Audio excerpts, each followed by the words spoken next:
ọ̀pọ̀ àwọn èèyàn pàápàá ọmọ Yorùbá iná ń sọ̀rọ̀ burúkú sí ọ̀dọ́mọbìnrin ọmọ Yorùbá tó ń kọrin tàkasúfèé tí ògo ẹ̀ tó ń gbéra lásìkò yìí ni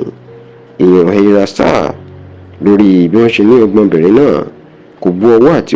ọ̀wọ̀ àti ọlá fún gbajúmọ̀ àgbà olórin jùjú lórílẹ̀‐èdè yìí King Sunny Ade. Kódà tí wọ́n ló yẹ̀yẹ́ bàbá náà lóde àríyá kan tí wọ́n ti jọ pàdé ní ìpínlẹ̀ Èkó láìpẹ́ yìí. Àwọn ọmọ Nàìjíríà pàápàá ọmọ Yorùbá tó wà lórí ẹ̀rọ ayélujára X tó ń jẹ́ Twitter tẹ́lẹ̀ àná ló máa sọ̀rọ̀ sí Hera Star wípé kò lẹ́kọ̀ọ́ lé àti pé báwọn òbí ẹ̀ bá kọ́ àti pé kò gbẹ̀kọ́. Kí ló dé tí wọ́n fi ń bu Hera Star? Ó ní bí òun àti àwọn èèyàn pàtàkì kan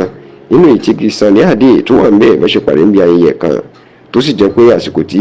Hera Star tó dé síbi ayẹyẹ náà inú ní kò ń lọ síbi tébù àwọn èèyàn pàtàkì láti lọ máa kí wọn lẹ́yọ kọ̀ọ̀kan.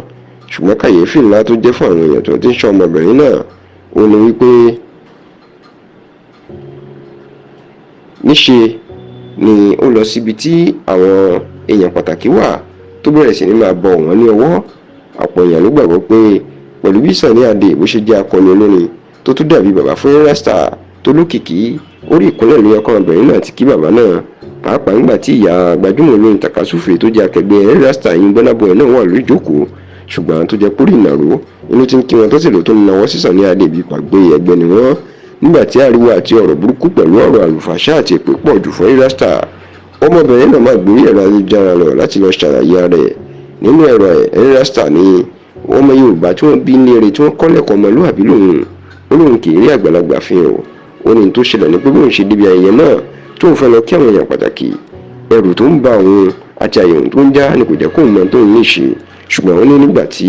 òun padà mọ bí àrùn tí ń ṣe tóun dá àrùn padà bọ̀ sípò òun lọ kí àwọn àlejò pàtàkì náà pàápàá King Sunny Ade tó sì lóun kò tó bẹ́ẹ̀ tàbí láti gbìyànjú láti rí bàbá náà fín.